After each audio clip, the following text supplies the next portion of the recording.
সিজনের প্রথম ফাইনাল খেলার সুযোগ কিন্তু এবার ইস্টবেঙ্গলের সামনে। শক্তিশালী দিল্লিকে হারাতে কিন্তু দুর্দান্ত পরিকল্পনা করলো হাবাস। বিষ্ণুর পরিবর্তে নতুন প্লেয়ারকে নিয়ে পরিকল্পনা, তার সাথে সাথে স্কটিশ প্লেয়ার কিন্তু চূড়ান্ত হয়ে গেছে, সেই নিয়েও আপডেট শেয়ার করা রয়েছে এই ভিডিওতে।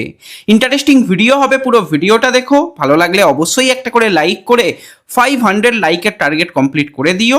আর যারা চ্যানেলে প্রথমবারের জন্য এসেছো, মনে করে চ্যানেলটাকে সাবস্ক্রাইব আর ফলো করে নিও, তাহলে প্রিয় দলের খেলার সমস্ত আপডেট তোমরা এখানে পেয়ে যাবে। তো চলো আর দেরি না করে ভিডিও শুরু করা যাক। তো সবার প্রথম যদি আজকের ডুরান্ড কাপের প্রথম সেমিফাইনালের ম্যাচ নিয়ে কথা বলি, তো ঘরের মাঠে ইস্টবেঙ্গল কিন্তু প্রথম সেমিফাইনাল খেলতে চলেছে শক্তিশালী স্পোর্টিং ক্লাব দিল্লির বিরুদ্ধে। হ্যাঁ, স্পোর্টিং ক্লাব দিল্লিকে শক্তিশালী বলতে হবে, কারণ তারা যেভাবে এখনো পর্যন্ত পারফরমেন্স করেছে, টোটাল তারা 21টা গোল করেছে, মাত্র 3টে গোল হজম করে কিন্তু তারা খেলতে আসছে, এবং তাদের প্লেয়াররা যেভাবে ছন্দে রয়েছে সেটা কিন্তু ইস্টবেঙ্গলের জন্য যথেষ্ট চাপ হতে পারে। তো এই কারণেই কিন্তু তাদের দলকে কঠিন দল বলা হচ্ছে। তো যারা যারা ভিডিও দেখছো, অবশ্যই একটা করে স্কোর লাইন প্রেডিকশান করো, একের বেশি দুই নয়, যে আজকের ম্যাচের রেজাল্ট কি হবে। যাদের প্রেডিকশান মিলে যাবে তাদের নাম কিন্তু অবশ্যই শেয়ার করা হবে, তাই সকলে একটু প্রেডিকশান করে যেও।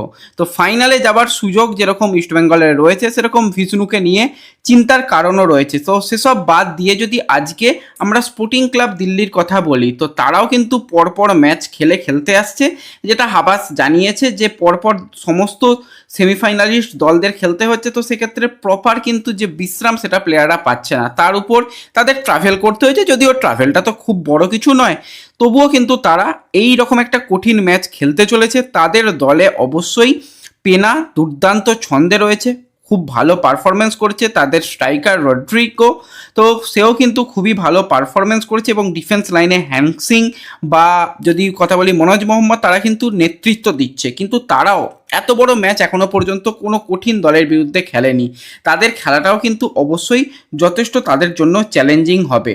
তো টমাস কীরকম আজকে পরিকল্পনা করতে চলেছে এই ম্যাচটাকে নিয়ে কথা বললে, টমাস মূলত আগে গোল করার থেকে আগে গোল না খাওয়া সেটাকে নিশ্চিত করতে চাইবে। তো 5 ডিফেন্সে সে যেতে চাইবে, বিশেষত তাদের এটা অ্যাওয়ে ম্যাচ।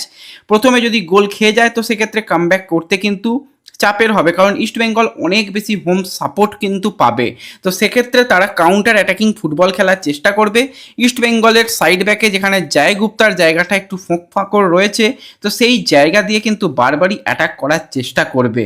তো এটাই তাদের মূলত লক্ষ্য থাকবে। তাছাড়া কিন্তু তাদের স্কিলফুল প্লেয়ার রড্রি যেরকম রয়েছে, দুর্দান্ত ছন্দে রয়েছে, যেভাবে নলুক বল বাড়াচ্ছে, তো দারুণ কিন্তু সে খেলছে। এবং তার সাথে কিন্তু আরও একজন যে অ্যাটাকিং মিডফিল্ডার জুয়ান পেনা, সে তো আলাদাই কিছু করছে। দুজনই নিজেদের একদম টপ ক্লাস লেভেলে রয়েছে, এবং তাদের আটকাতে পারলে কিন্তু ইস্টবেঙ্গলের ম্যাচ জেতার সম্ভাবনা অনেক অনেক বেশি থাকবে। তো যদি আমরা স্পোর্টিং ক্লাব দিল্লির কথা বলি, গোলের তলায় কিন্তু অবশ্যই সেখানে নোড়া শুরু করবে। ডিফেন্স লাইনে কিন্তু 4 ডিফেন্সে আজকে যাওয়ার সম্ভাবনা রয়েছে। তো সেক্ষেত্রে আশুতোষ মেহতার সঙ্গে তাদের যে বিদেশি ডিফেন্ডার সে থাকবে, এবং মনোজ মোহাম্মদ এবং হ্যাংসিং থাকবে। এছাড়া যদি 5 ডিফেন্সে যায়, সেখানে থই সিংকে নিয়ে আসা হবে। তো যদি 5 ডিফেন্সে গিয়ে যায়, তো সেক্ষেত্রে পেনাকে কিন্তু ফ্রি রোল দেওয়া হবে মিডফিল্ড সামলানোর জন্য। মোহাম্মদ আজাহার এবং নামতের উপর দায়িত্ব থাকবে মিডফিল্ড সামলানো, এবং আক্রমণ বিভাগে কিন্তু রড্রিগোর সঙ্গে আইম্যান তারা শুরু করবে।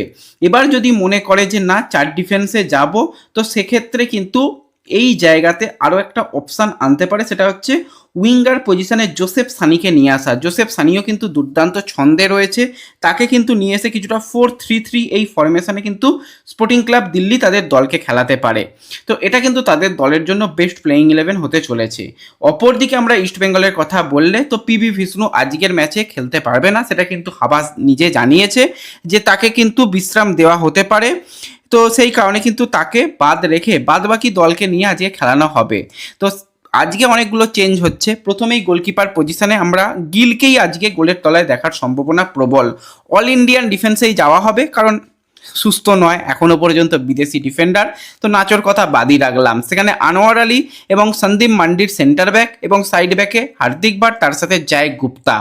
মিডফিল্ডে কিন্তু জিকসান সিংয়ের সঙ্গে মোহাম্মদ রাশিদকে রাখা হবে। অ্যাটাকিং মিডফিল্ডে কিন্তু আজকে শুরু করতে চলেছে ড্যানি র্যামিরেস। তার সাথে উইং পজিশনে ক্রিসের সঙ্গে এডমন্ডের যাওয়ার সম্ভাবনা প্রবল এবং স্ট্রাইকার পজিশনে জেসিন। এবার যেভাবে বিপিন ছন্দে রয়েছে বিপিনকেও নিয়ে আসা যেতে পারে, কিন্তু ক্রিস 3 ম্যাচে 3টে অ্যাসিস্ট, এটা একটা আলাদাই পরিসংখ্যান। ক্রিসকেও কিছু সময় দিতে চাইবে, হয়তো সেকেন্ড হাফে তাকে ব্যবহার করা হবে। তো আজকে কিন্তু বেশ কিছু ডুয়েল দেখার জন্য আমি অপেক্ষা করব। রাশিদ ভার্সেস জুয়ান পেনা কীরকম লড়াই করে, কারণ জুয়ান পেনা দুর্দান্ত খেলছে তাদের স্পোর্টিং ক্লাব দিল্লির হয়ে। তো সেই লড়াইটা কিন্তু অবশ্যই দেখার থাকবে যে এই লড়াইটায় যদি রাশিদ জিততে পারে বা যদি জিকসান জিততে পারে তাহলে কিন্তু স্পোর্টিং ক্লাব দিল্লির অ্যাটাককে আটকানো সম্ভব। এবং সন্দীপ মান্ডি এবং আনোয়ার আলীর উপর দায়িত্ব থাকবে রড্রিগো ব্রাজিলিয়ান প্লেয়ারকে আটকানো। অলরেডি 7টা গোল করে ফেলেছে, হ্যাঁ কঠিন প্রতিপক্ষদের বিরুদ্ধে নয়, এটা মানতে হবে। তো সেক্ষেত্রে কিন্তু তাদের যেটা গুরু দায়িত্ব থাকবে যে কোনোভাবে আটকাতেই হবে কিন্তু তাদের অ্যাটাকারকে, তাহলে কিন্তু ইস্টবেঙ্গল অনেকটা ফ্রি রোলে খেলতে পারবে। এবার ইস্টবেঙ্গলের কাছে কি কোয়ালিটি প্লেয়ারের অভাব? ইস্টবেঙ্গলের কাছে এডমন্ড রয়েছে, ড্যানি র্যামিরেস প্রথমের দিকটা যতটা ছন্দে ছিল লাস্ট 2টো ম্যাচ সেই ছন্দে দেখা যায়নি, হয়তো এই ম্যাচে ড্যানি র্যামিরেস আলাদাই কিছু পারফরমেন্স করে দেবে। জেসিনের মতন প্লেয়ার রয়েছে যে অল টাইম কিন্তু ডিফেন্সের উপর চাপ রাখবে, এবং অবশ্যই মনোজ মোহাম্মদ বলো তার উপর কিন্তু চাপ রাখতে হবে, তার উপর চাপ রাখলে সে বারবার ভুল করতে আমরা দেখেছি। তো সেই জায়গাটাকে কাজে লাগানোর চেষ্টা করবে অ্যান্তোনিও লোপেজ হাবাস এবং সেখান থেকে গোল তুলে আনার চেষ্টা করবে।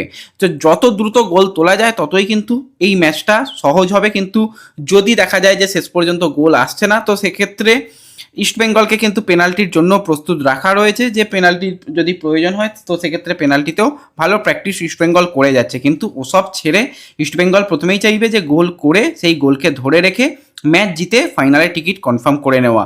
কিন্তু এটাও মাথায় রাখতে হবে স্পোর্টিং ক্লাব দিল্লি খুব ভালো খেলেছে, স্পোর্টিং ক্লাব দিল্লিও কিন্তু অন্যতম সেরা ফাইনালিস্ট দল হওয়ার দৌড়ে কিন্তু থাকবে।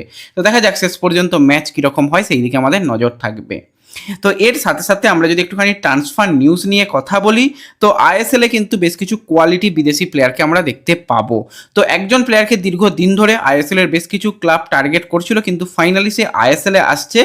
সেই প্লেয়ার হচ্ছে 32 বছর বয়সী স্কটল্যান্ডের সেন্টার ফরওয়ার্ড পজিশনের প্লেয়ার লি এডওয়ার্ডস। তো লিকে নেওয়ার ব্যাপারে একটা সময় জামশেদপুরের নাম শোনা যায়, পরবর্তীতে আমরা মোহনবাগানের নাম শুনি, এমনকি চেন্নাইন এফসি, বেঙ্গালুরু এফসিরও নাম শোনা যায়। তো এই লি এডওয়ার্ডস খুবই একজন কোয়ালিটি প্লেয়ার। ক্লাব কেরিয়ারে কিন্তু সে বেশিরভাগ সময়তেই খেলেছে স্কটল্যান্ডে, বাকি সময় ইংল্যান্ডে তার খেলার অভিজ্ঞতা রয়েছে। সেখানে কিন্তু তার যদি কথা বলি টোটাল কিন্তু তার নামের পাশে 100 গোলের সাথে রয়েছে 36টা অ্যাসিস্ট। হ্যাঁ তার ম্যাচের সংখ্যা অনেক বেশি, সেখানে 300 ম্যাচ দেখাবে, কিন্তু 100টা যে প্লেয়ার গোল করে আসছে তাকে তো নো ডাউট কোয়ালিটি প্লেয়ার বলতেই হবে। তো এই লি এডওয়ার্ডসকে কিন্তু এবার চূড়ান্ত করে ফেলেছে চেন্নাইন এফসি।